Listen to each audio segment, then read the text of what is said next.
Hello and welcome to a special 1 hour edition of The Big Picture. Finance Minister P. Chidambaram presented the UPA2 government's last budget before it goes into the polls in a couple of months. The interim budget presented by the Finance Minister had some surprises in the form of some key policy pronouncements as well as tax proposals, which took the industry by surprise, though a pleasant one. Convention normally dictates that such pronouncements and tax proposals are avoided in the interim budget, which is essentially a vote on account so that the government expenditures don't come to a halt. Meanwhile, Chidambaram, whose budget obviously had an eye on the forthcoming elections, listed out the achievements of the 10 years of the UPA rule. He also accepted the long-pending one rank, one pension demand by the defence personnel, while giving interest relief on student loans, which would help 9 lakh families of students. So we'll discuss all this today, and the interim budget and the achievements of the UPA government in the last 10 years with Mohan Guruswamy, Chairman, Centre for Policy Alternatives. Renu Kohli will be joining us soon. Renu Kohli has joined us, former member of RBI and IMF. Ajay, former Secretary, Ministry of Commerce and Industry. Priya Ranjan, Senior Economic Journalist. Dr. Praveen, Professor at the Centre for Economic Studies and Planning at JNU will be joining us soon. Welcome to all of you. I would like to come to you first, Ajay Dua. Is it now an accepted fact that this kind of conventions are broken, that, in an interim budget, there was a lot of discussion always when the interim budget is there, it's just about expenditures, what all. But now we see policy pronouncements being made, tax proposals being made. Do you think that we should now accept this as the convention, or do you think the convention has been broken? In recent years, we've had 2 vote on accounts. Right. One in 2004. Right. Mr. Jaswant Singh presented that. Right. And later in 2009, it was Mr. Pranab Mukherjee. Mukherjee. Certainly, the pronouncements in these 2 budgets were not very significant. And all that the governments of that time were seeking was authorization to spend money beyond the financial year. Right. And leave it to the forthcoming governments. Having said that, I would only say that legally, the government, what it has done today, or constitutionally, is not wrong. There's nothing in the constitution or in the rules of procedure, Yes. which stops government from doing Absolutely. The government has made these announcements for the remaining tenure of its. The following government will be free to present a budget for the whole year in which it can disapprove of certain policy measures, and at the same time reductions in excise duty and certain other provisions which have been today announced are going to need parliamentary endorsement. Right. The excise duties cannot be cut without a parliamentary approval. It's up to the other members of parliament, other political parties, to endorse what the finance minister has proposed or not. So to that extent, it will have to be a majority decision of the government, a majority decision of the parliament, to whether they go along with what you just said. Has not been done in the past, and certainly not in the last 2 budgets, but which is well within the 4 walls of the law. Mohan, what is your view on this? You have been part of the government at some point of time. So you see, democracy is not only just about rules. It also is about conventions. Right. There is a convention. Right. That you will not saddle the incoming government or the next government. Right. With whatever you have on your wish list and dream list now. Now, having said that, in 2009, the finance minister gave a loan write-off of 60,000 crores to the farmers. Right. That was the first time something of that order happened. But he didn't tinker around with the budget proposals. He just said, okay, we're going to have a 2-month interim budget, but I'm announcing loan write-off. Right. Which is a huge amount of money. 72,000 crores. It actually left saddled it to the next government. Okay. Now what Mr. Chidambaram is doing is saddling the next government with his generosity. He's cut excise duties, he's cut all kinds of other things, and the next government is saddled with it. Also, he's set up a roadmap which calls for rollback of various kinds of subsidies and things like that, which, if the new government doesn't do it, they will be criticized for being profligate. If they do it, they will be attacked by this government, which might be in the opposition, and who will take to the streets and say that we allowed 12 cylinders to come without. 12 cylinders is not part of this budget stage. Big one. 12 cylinders is not but part he's of done that a month ago. That's okay. They've done it a month ago. Outside the budget. Yeah, outside the budget, but a month ago. And outside the parliament. And outside parliament. Now, these are things which should not be done. Saddling, the others with a responsibility which they may be able to shoulder, may not be able to shoulder. Right. And, like Mr. Dua said, he was reading out his obituary, all the things he had done, etc. in the last 10 years. I must say the record over a 10-year span We was will good. come. We will come to the record. We will come to the record. I was, on this limited thing. There have been people who have been saying that in 2004, when Jaswant Singh presented his interim budget, he did make some announcements which were not, like there is this. I have his speech copy of his 2004 interim budget, where he announced a fund, Lok Nayak Jai Prakash Narayan Fund, and he non-lapsable defence modernization fund of 25,000 crores. There are some of these things which we have seen it happening in the past also. So what do you think? Priya Ranjan, you think that you think that now this is going to become because Mr. Dua has been part of the people are government. saying Jaswant Singh had done it, so why not Chidambaram? Mr. Dua has been part of the government. Mohan has been both of them have part been of part the of budget team actually. Yes. And but I have covered say 20 budgets Yes. or 20 years.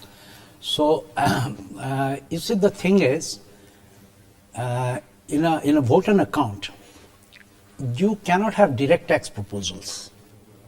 But indirect tax you don't mind. Excise and customs are not required to be approved by Parliament. Mr. Dua?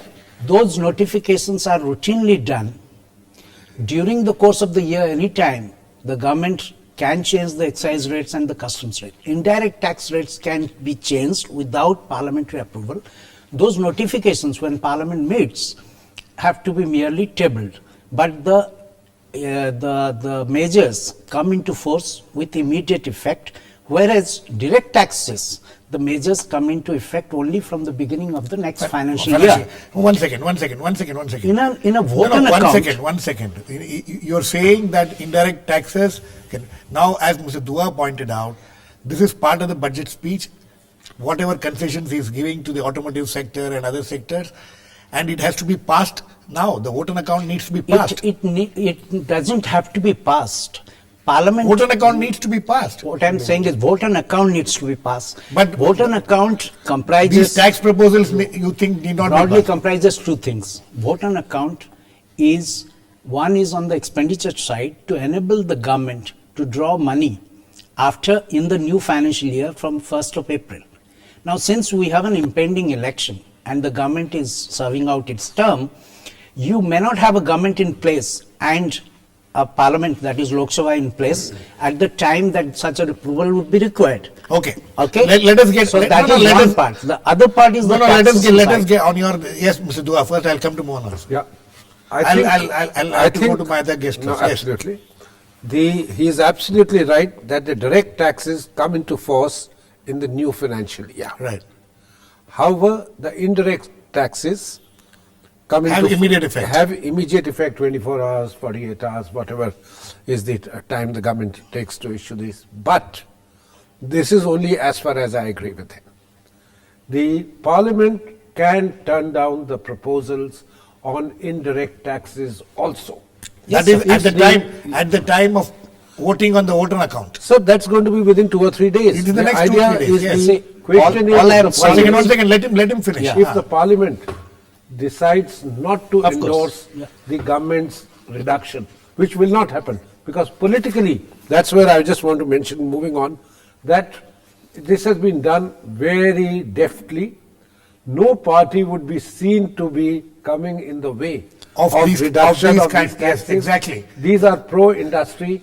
This current government had got an image of being anti-government, anti-industry, whereas the other government, other parties were seen to be more.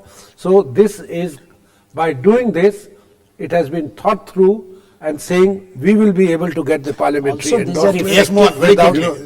Yes. Yeah. Ranjan is right. By indirect taxes, by notification, you can adjust it. What he's done is, he has said that some of these proposals, particularly the duty reductions on cars, etc., is till June 1st. Up to June Up to 1st. June 1st. Yes. Okay. Now he's basically saying That is the mandate they have. that's the man. But so he says, but it has to be passed by the Passed in incoming the parliament. In the parliament. Yes. Now, which political party is going to tell people that we're going to want to tax Oppose you this, more, yeah, oppose this, Absolutely. So and So I think as Ajay says that it's a is- very deft It's move. deft but irresponsible. That will keep it aside. I have two other guests there. Let me go to Praveen Jha now. Praveen Jha has joined us, I think. Praveen, you're there? Yes, very much, very much. Okay, Praveen, let us keep this issue aside. I think we discussed it enough, and we have a picture of what. I just want to make one point on that, Girish. If Very quickly. Yeah, very quickly. I would say that a whole range of decisions which are taken with reference to either indirect taxes or which seem like indirect taxes. And also for the policy last pronouncements. 30-40 years. No, Girish. Last 30-40 years. Yes. Many such decisions have been taken outside the budget, outside the parliament, and so on. Right. So in that sense, I completely agree with the Priya. point which was being made. That there's nothing technically, there's nothing improper about it. Of course, in terms of its political philosophy, moral philosophy, etc., there might be all kinds of issues. But of course, when it becomes part of the vote of account, it has to be approved by the parliament. Absolutely. But these decisions, in any case, there is a long history to it, and it is of course deft. But then, what else do you expect the government to do? When it's going for elections. Okay. Exactly, Anyway, exactly. okay. Well, we will move on now. One of the assertions of the finance minister in his budget speech today was that he gave several figures and statistics, and he said economy is now on a stable path. Would you accept that? For instance, he pointed out fiscal deficit is now 4.6%, under the 4.8%, which is the red line. Right. Current Right. account No, no. deficit has come down to $45 billion, which from $88 billion last year. 245, yes. So No, Girish, foreign okay. exchange reserves have grown by, will grow by $15 billion this year. Inflation has come down. Core inflation has come down. So he says that the economy is on a stable path. Would you agree with that? No, that is, fundamentally jugglery of words. In a sense, the seriousness of the economic difficulty remains. I think it is difficult to wish that away. But of course, since it was more like a political manifesto, Right. he's saying that all these are in very good shape and so on. And also, fiscal consolidation, the way it has been done. Remember, last budget of Honorable Finance Minister, he is on record saying that India's tax GDP ratio is among the lowest in the world. It is a matter of great concern. We should be doing something about it. Right. And what actually happens in terms of tax GDP ratio between budget and revised? It has come down from about 10.9 to 10.2 when it comes to 10.2%, the union government share in our total tax GDP ratio. What has been done in terms of expenditure cuts? I mean, very serious. I'll just give you some figures, Girish. If you look at Expenditure. 2000, Yes. yeah, so 2012-13, the total plan expenditure from union budget was projected to be 5.21 lakh crore. The actual level for the year fell sharply to 1.14 lakh crores. Likewise, the total plan expenditure in 2013-14 had been projected at 5.55 lakh crore in budget estimate, and it has now been slashed to rupees 4.75 lakh crore in revised estimate. Now, is this the way that we want to achieve the path of fiscal consolidation? Finance minister in fact mentioned this in his speech. He said that this is a year, it's been a bad year. So there has been, he admitted that, plan expenditure he had to cut, and they've not been able to spend all the plan expenditure. Revenues have come down also. He has admitted to that. Yes, Girish, that's what I'm saying. But all these have very serious implications for the economy. Number Right. one. Number two, in his speech himself, he says that manufacturing is our Achilles heel. Right. Now, what are you doing about the Achilles heel? He has given there is a 10-point agenda which he has set for the future. We will come to that. Let me go to Right. Renu Kohli. Renu Kohli, Right. you think that, the finance minister's assertion that we are on a stable path, the economy is on a stable path can be, how do you look at it?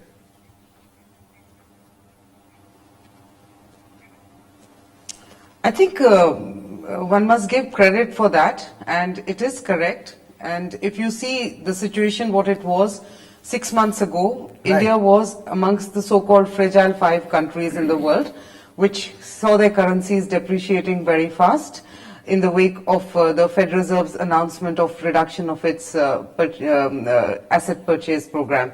So from that point of view, in international comparison, India is the only country it stands out in terms of, very quick and sharp adjustments both to the current account deficit as well as the physical deficit. We can question, of course, the kind of fiscal adjustments or consolidation that has happened, but nonetheless, it has to be said that both the deficits have been contained very quickly, and that is no mean achievement in itself. And we can see that the implications of stabilization are there in the rupee itself, because when the actual reduction started taking place from December, January onwards, we've seen that the rupee has remained quite stable. And that is good. And that in any case, when an economy starts from such a position of weak imbalances, stabilization is the first step, and then of course the adjustments take place. Right. So that is the point point at which the economic cycle is. So I would agree with that statement, yes. Okay, what, Mr. Dua? Would you agree with that? Partly, only partly, Girish. The figures indicate that there has been certain corrections and containment. No, absolutely. There's no questioning those figures. One, I'm inclined First of all, the GDP growth rate. Yes. It's See, not as bad as we thought it would be. Last year was 4.5. This year, the RBI estimate is 4.9. The government says it might be, 10 basis point below or above. 4.6. He's talking about 4.6. This rate. No, I'm saying that the total. RBI figure at RBI. the end of the third quarter was that we might get 4.9 in this year. The fiscal consolidation, keeping it under 4.8, his estimate of 4.6, and next year it is as per the Act, fiscal consolidation. Right. And He's talking about budgeting. 4% at 4%. 4.2 is, if it was 4.8, then 4.2. If it is 4.6, then it's 4. Because 0.6 is what they have said we'll achieve every year. Right. The consolidation of the current account deficit management, yes, through a variety of measures, they've been able to bring it down, as well as they've brought down, the government has stabilized the rupee. That is as far as it goes. But if you look at it a little more, not merely from the monetary point of view, as was done by the previous speaker, I like to put it in a slightly growth context. Right. How have we cut down our CAD? By reducing imports. Right. Gold imports was probably necessary to curb, Right.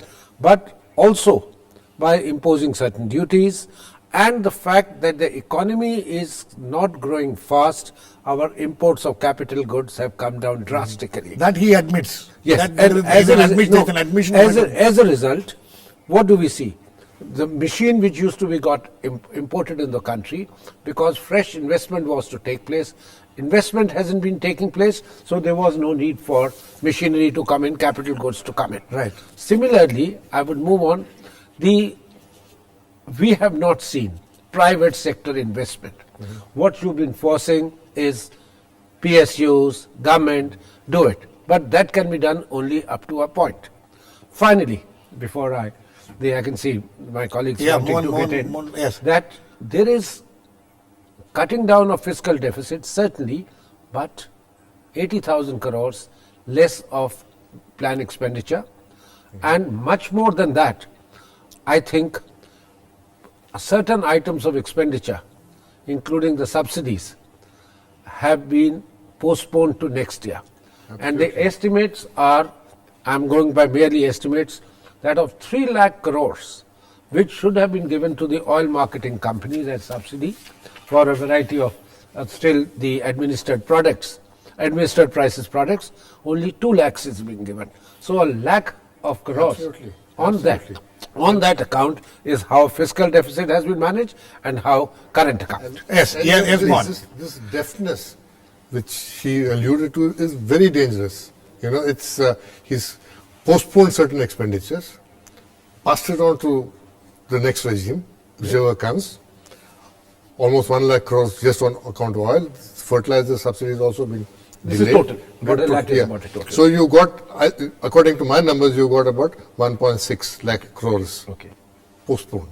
Okay. He's talking about subsidies for food, fertilizer and No, fuel no. Let of me- 2,46,000. let me finish.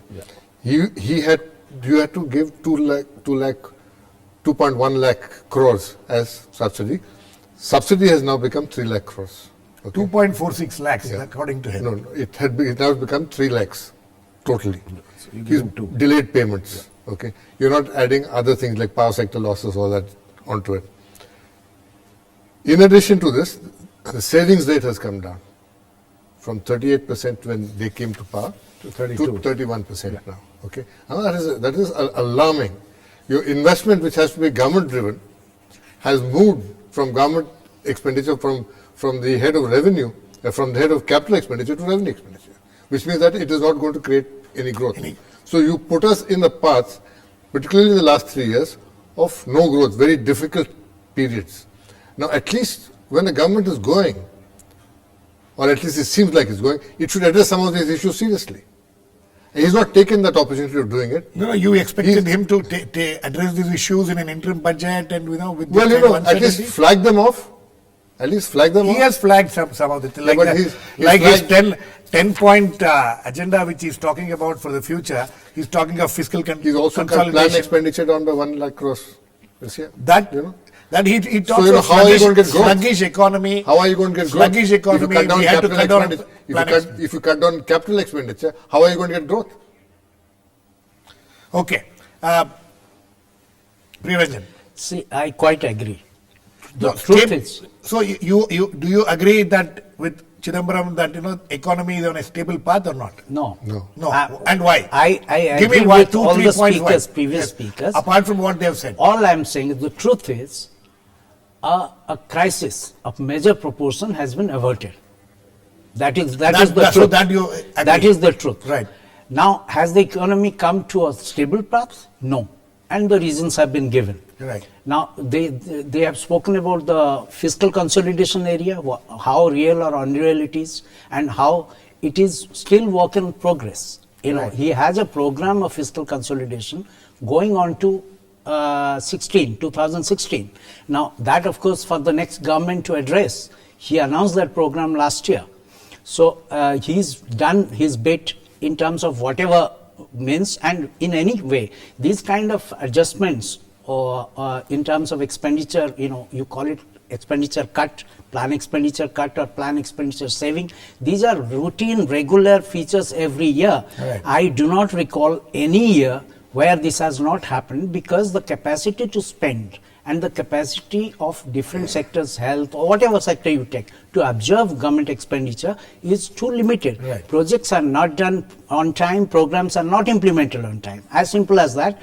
And so those kind of savings, and in fact you start by providing additional extra outlay at the beginning of the year and make up political and other brownie point, you know, that you have given so much for such a sector, and at the end of it you know that the sector doesn't have the capacity to actually spend it. Okay, So, but one, you know, the other thing, so that's been touched upon. What I'm saying is, now look at inflation. Inflation, the latest data is 5%, 5.05 on the wholesale price index. Right. Okay. After an average Now, of can- 15%. can we say for we've the last achieved- 9 The months. real- that's okay, but the real truth- but the do real you truth agree about- that the inflation has been controlled to some the extent? real- Only truth- one month January data. I'm sorry to say No, that. no, no. But What if you I'm look at the saying data, is- exactly. Only 1 month. April to December, Exactly. the average inflation is 15%, sir. Right, but you On know, that of he's only now means- claiming yeah, that but the you know, WPI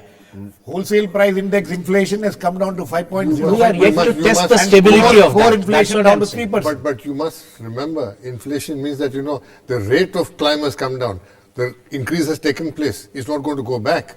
Now, that is some reality which hits people. It's delta. When food inflation is hit people. Okay, Girish, let's move on. Let may- me get Praveen Jha in on this. Praveen, Yes, Praveen, just one- Yes. let's get into the other. One of the assertions which the finance minister made in his speech, that he rejects the idea of the criticism which has been on against this government for quite some time about policy paralysis.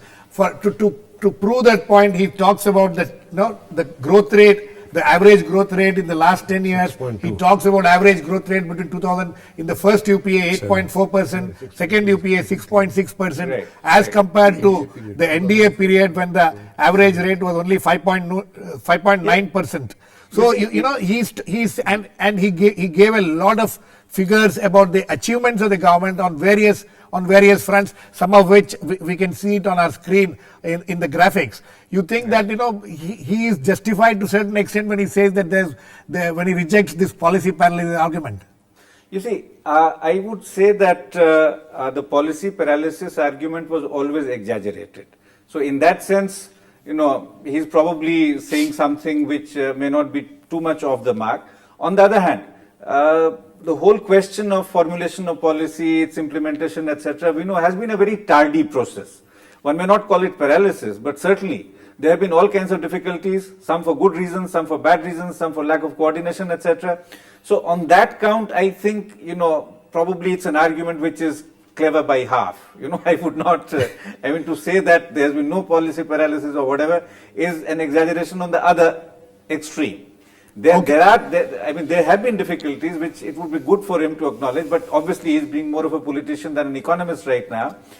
Second, in terms of the numbers that you talked about and numbers you're referring to that he talked about, clearly, if you're comparing those 5-6 years of NDA, UPA comes out much better. There's no question about that. Right. In terms of all those standard numbers, except maybe inflation, but then that inflation was or lack of inflation was largely because of a massive compression of purchasing power in rural areas, which had created that crisis, as all of us know. So I think just on those numbers, one may not fault him.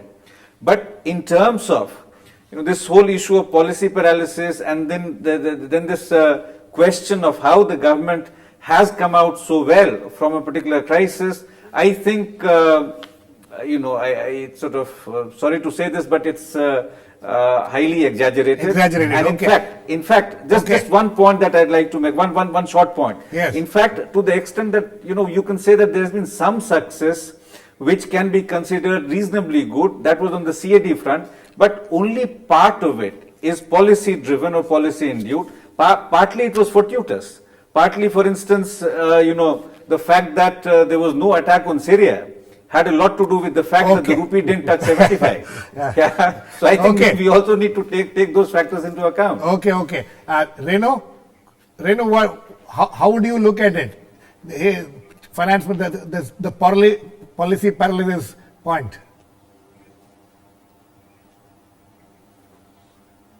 I agree with Mr. Jha. Absolutely, the policy paralysis argument was highly exaggerated, and in fact, as subsequent facts have come about in the form of revised GDP numbers for 2011-12, yes. The facts clearly state that the sharp upward revision in manufacturing sector and particularly on the investment side. There has been a close to more than a 4 percentage point revision. And it shows that investment was very much taking place. So that itself is a testimony to the fact that there wasn't a policy paralysis which was affecting the investment, which was causing investment slowdown and so on, etc. That argument wasn't valid. In fact, the poor government was saying all along that there was a lot coming from the external headwinds, which was causing the slowdown. And it was, as it now turns out, with the revision in the GDP numbers, that was true. because directly or indirectly, the Indian manufacturing, about 70 to 75% of it is directly or indirectly connected to exports and to the external sector.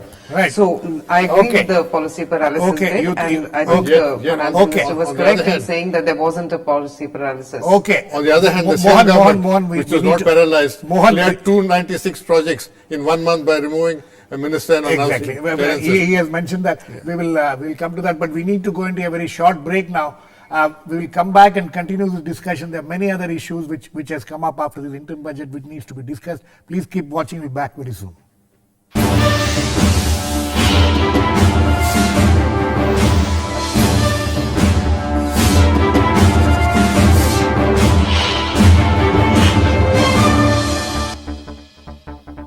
Welcome back. We are discussing the interim budget presented by Finance Minister P. Chidambaram today and looking at all the aspects of it. Mr. Dua, coming back to issues of, now talking of social sector, today he spoke about the various achievements of the UPA government in the last 10 years. And one of the aspects which he spoke about are this, there are major schemes like Manrega and things like that. And he has also spoken about subsidies. Subsidies are one issue which creates a lot of heated arguments. But he has maintained subsidies. He has given more than 1 lakh crore for food security. So you think that these kind of claims that he has made, he is justified? I think, let's put it this way, let's give the devil its due. In the case of social sector, the UPA 2, as well as before that UPA 1, when it had started the Manrega scheme, they have spent a lot of money. Yes. They have food security, as you mentioned, before that the Manrega, and more important, year after year raising the MP minimum support price Yes. for agriculture products. That has been a major Yes. So as a result, today we are seeing one, agriculture production higher, fortuitous, good rains also, but there has been that incentive to produce more and get the benefits. Right. Also alongside, food grain production has gone up quite yes, food impressively. grain, alongside that oil seeds and cotton, etc. There's been in the agriculture sector. I would also say alongside that, the government has been able to increase the purchasing power tremendously in the rural areas. Right. Otherwise, even the FMCG sector in the industrial segment, which has been the only buoyant sector Right. all through all these years, would have seen a And significant a lot decline. of the purchasing power in rural areas means the FMCG sector has moved into tier 3, 4, even towns and Absolutely. villages. Yes. Our even certain consumer durables. Right. You would have seen a much greater fall in the sale of bicycles, mobikes and others. There has been an increase, actually not a fall, it's a slightly slowdown there. It is because there is more purchasing power in the hands of the rural people. Appreciation in land values is also a contributory factor. Right. I don't deny that, but there is certainly more revenue, more income in their hands through these variety of measures. Yes, Mohan. Yeah. Would you add, Mr. Dua gives the devil its due. Would you also I give? would give the devil its due, certainly, because there are two ways of looking at it. Yes. You look at it in a historical span. You take a 10-year period, Right. say 2004 to 2014, it's been a great period Right. overall, Right. on an average, Right. 7%, almost 7% growth. Some of the graphs which we are showing shows that Yes. there's been almost quite 7%, impressive 7% growth, Yes. all that. And all the things. 7.7% growth over the last 10 years average, which is average, quite which is very good, astounding. Yes. But at the same time, you must remember that when we had the Gujral and Devagowda governments, growth was almost 6%. The momentum was delivered by the previous regime and it's carried through. When the Vajpayee era began, growth dropped to 4% because you saddle a baggage. So what you do today is going to be felt tomorrow and the day after. Right. So what has happened in the last 2 years, unfortunately, this government is going to be judged by what happened in the last 2 years, maybe 1 year. When inflation went out of control. Right, and Because prices- all its acts of omission and commission led to that. Now it has put us on a downward momentum. Whichever government comes, is going to take the whammy for 2 years before you start picking up again. because you got to write off all these things, So wash it clean. No, are you trying to say that actually the economy is on a downward path right now? It is on a downward path. Whether it's Certainly. what the finance minister is It saying is- is it that is- we are on a stable it path. is- We are average is good. Yes. But it's gone up and come down, and it's going down. And You, that- you say it's going to go further down. It looks like it. The way they have saddled the economy with all kinds of, unproductive expenditure, huge subsidies. You can't pull people off subsidies. Which government tomorrow can come and say, okay, we're cutting back gas cylinders to 6, we're cutting back wheat to this, we're cutting back sugar to this. You can't do it because the people who gave it will be on the street saying that, No, but Aam Aadmi has been forgotten. one thing. So, you know- agriculture sector growth is something which has been talked about. For- There were for- times when 1% growth. Now it is 4.6%. But nature has benefited. Where is the investment? Are you In trying to say in the that last it's 20 years, only the Girish, nature?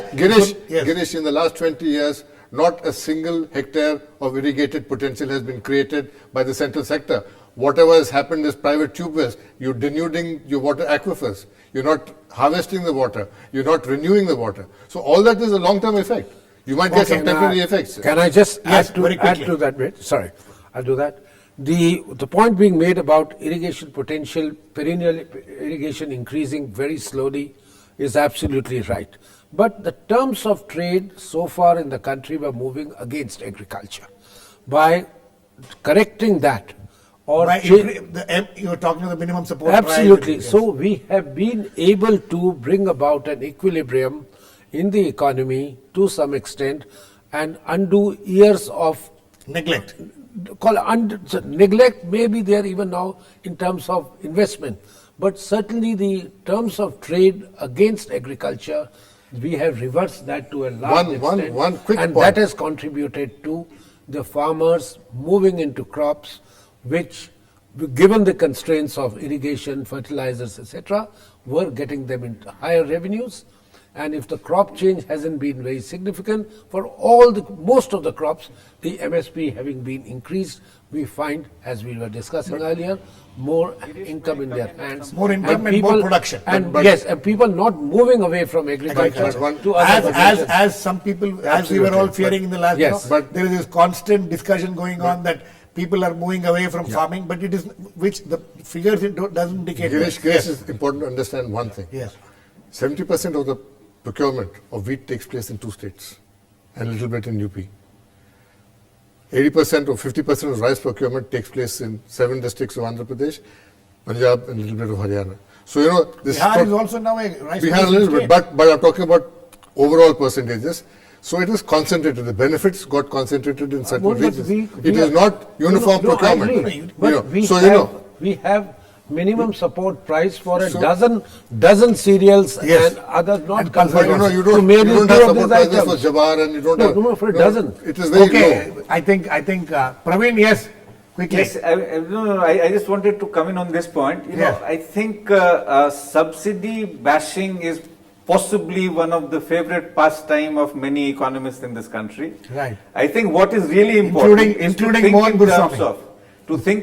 of Girish, a balance between provisioning for infrastructure and many of these subsidies which are absolutely necessary. I think it does not make sense to say that, look, do away with MSPs and Food Security Act, it is guzzling so much money, etc.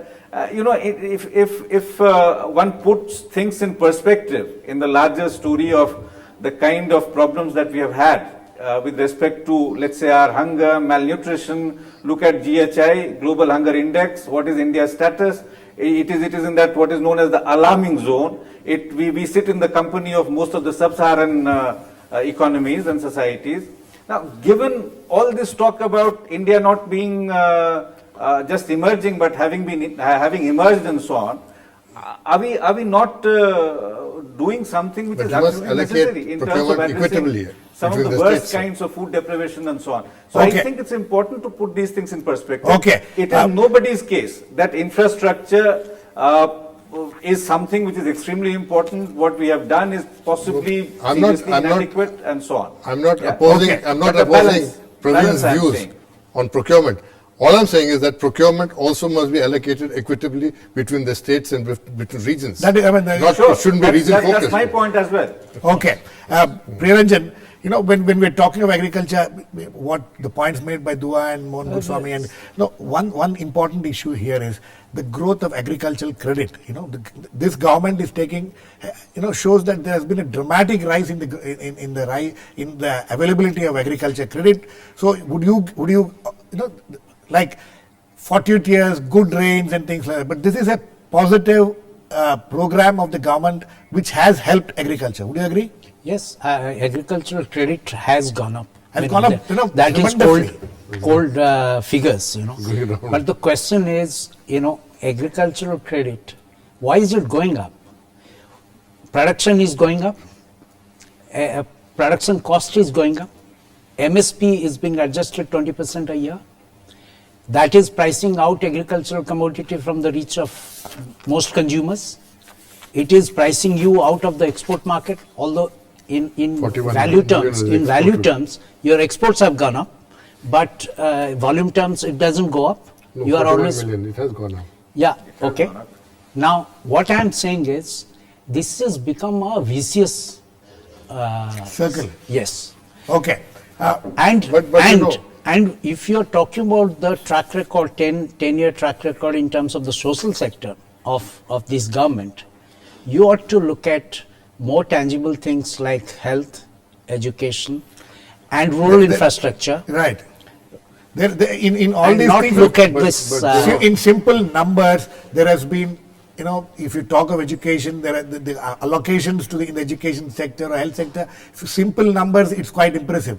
But what has happened on the ground is what one I'm thing. saying your is- LPG subsidy now come back was to the more than the question. education outlay. Right, coming back to the question No, that we you are- raised I about have- credit, agricultural credit, I'm saying that if you have a system which eventually may force you to write off another 75,000 crore, a bank loan, at a future point of time, But that there have system been is a vicious incentives. circle. That is what I'm saying. Incentives have been given for prompt repayment and things. The argument is that Mohan, the write-off for Mohan, industry all the time. we have a guest on the phone line from Bombay, Shailesh Vishnubhai Haribhakti of the managing partner of the Haribhakti group from Bombay. Mr. Shailesh, can you hear me?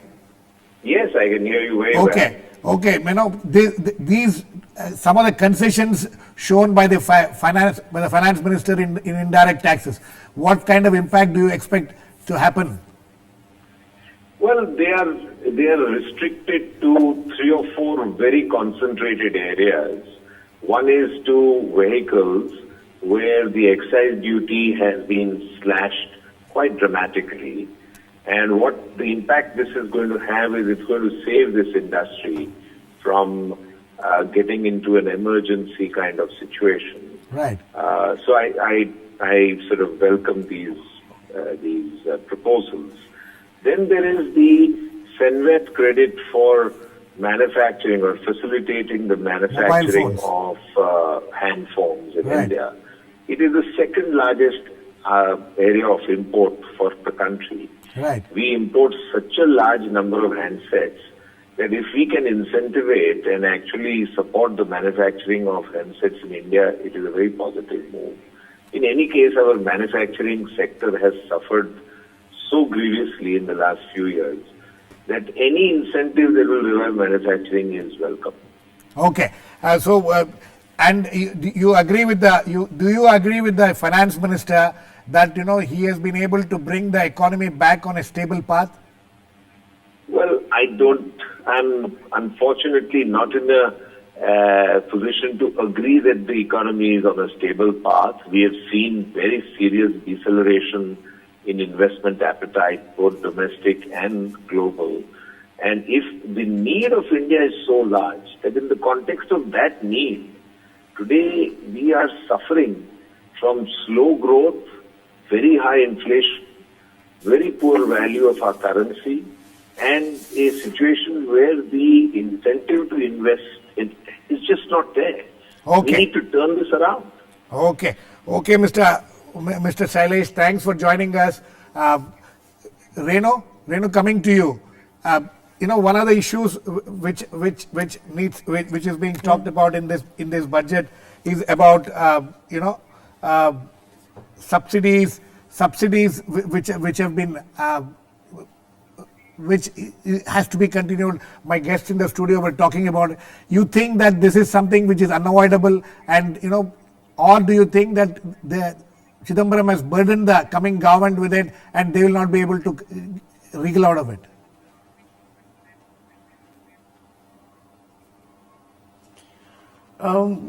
There was a rollover last year also from the last quarter's subsidy bill into this year, which has been absorbed this year, and likewise for the last quarter there is a rollover into the next year. So I hope that would be absorbed. Now the revenue assumptions are a bit optimistic, sitting from looking at it from this point of view.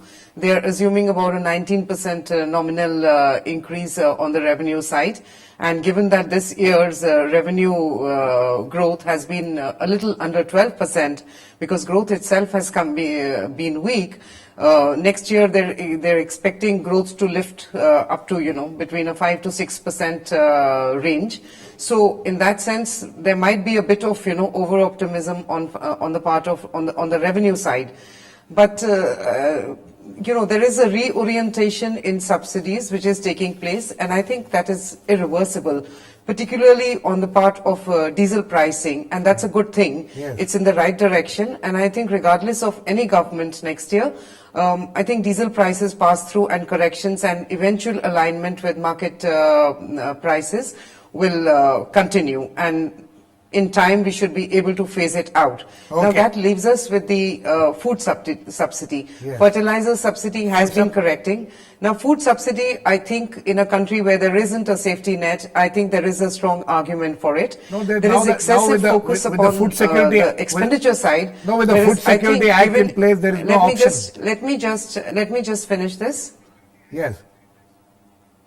Yes, but I'm saying that there is an excessive focus only upon the expenditure side, and subsidies are part of the expenditure of the side of the government balance sheet. What I think is very important is to look at the revenue side. India's revenue tax to GDP ratio is extremely low in a cross-country perspective, and also in relation to its stage of development and relative to its income levels. Now that's where the focus has to be, and unfortunately in the last few years all the attempts at rationalization of the direct taxes, as well as enhancing the revenue base through a movement towards a harmonized tax rate system on the goods and services tax. Right. Now, these are two key reforms which will Absolutely. which will impart a structural change on the revenue side. Now Okay. that is not taking place. Absolutely. And Yes. were that to take place, I think automatically you would see the food subsidy going down, and this, tremendous fretting about the food security would automatically subside. And if we have a situation wherein we have the fuel price subsidies, whose Okay. incidents, whose beneficiaries are the middle classes, Okay, if Renu. that falls off, I see no harm in Food Security Okay, Act. I'm glad you raised the issue of goods and services tax and DTC. These are two major admitted failure on the part of the UPA government to get these two things. You think how serious or is this failure? Though it's very clearly the finance minister says puts the burden of for the failure on the opposition parties, the BJP and things like that. I think the UPA government, both 1 and 2, had realized the importance of introducing a DTC as well as the GST. Right. They were relying on the benefits which had accrued when VAT had come Exactly. about through in the previous regime. But all this is years of work. Right. It doesn't happen immediately. In a federal democracy where powers of the states are being taken away for good or bad, it requires consensus. And not just merely consensus, it requires near unanimity. Absolutely. So we have seen here that the unanimity which was required for pushing in the GST wasn't coming about. Right. I'm not blaming a particular No, we are. I would not- Sorry, we're I running would out of not time. hesitate Mohan, to- no, I Mike. would not hesitate No, to Mohan, blame Mohan, no, Mike, the opposition please, no. and the BJP in particular for this, Right. because they didn't cooperate with the government, though they had a BJP minister as chairman of the Chairman committee of who the recommended it. The state governments, Mr. Modi and others did not accept it, and I think that is a major failure. So you think it was more, this opposition was more political? Absolutely political. Everything in this country has now become adversarial and political. So, Priya Ranjan, you think that was, this political opposition to something like GST and DTC, which everybody accepts is going to change and improve the economy and the system. You think that's one thing which the UPA government will regret?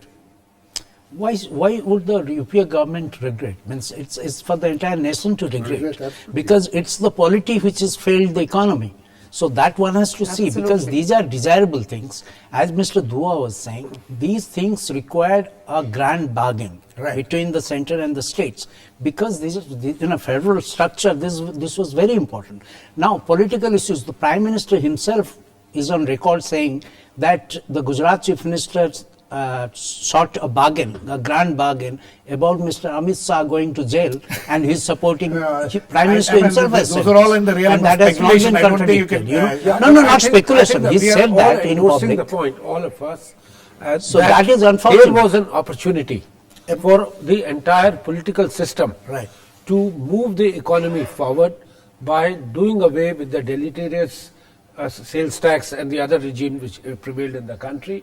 We have missed the And opportunity. it was an opportunity to show that they were mature, the Yes, opposition particularly. this has not happened in the country, and we yes, must lament that. Praveen, very quickly, last words to you. We are running out of time on this you think it's a missed opportunity, as Dua and others say? Yeah, certainly. But on this, I think probably one should have sort of created an atmosphere where the fears and worries of states and lower levels of governance were probably addressed with some more care. Maybe that is where UPA needed to do a lot more. Okay, would say. I think on that note we have to end. We are completely run out of They were addressed. There is a substantial voter base on the sales tax front. Okay. No. And there is resistance. There is political regards- resistance. Well, I think every effort was made in the last 2 years to address the concerns of the states. Okay, Renu. We have to end this program. But on that note, that unfortunately, though there are several positives which the UPA 1 and 2 can claim, and the way Mr. Chidambaram presented it today about their achievements, but there are also certain failures. But as all my panelists say, that this was a failure on the part of the entire political system, political parties, to get into a new kind of system. But we will wait and see what will happen when the next government comes. But today's budget surprisingly has satisfied certain people, and we will see what will happen in the future. Thanks to all my guests, Ajay Dua, Mohan Guruswamy, Priya Ranjan Dash, Praveen Jha and Renu Kohli. Please keep watching. We'll come back with another issue in Big Picture, same time tomorrow.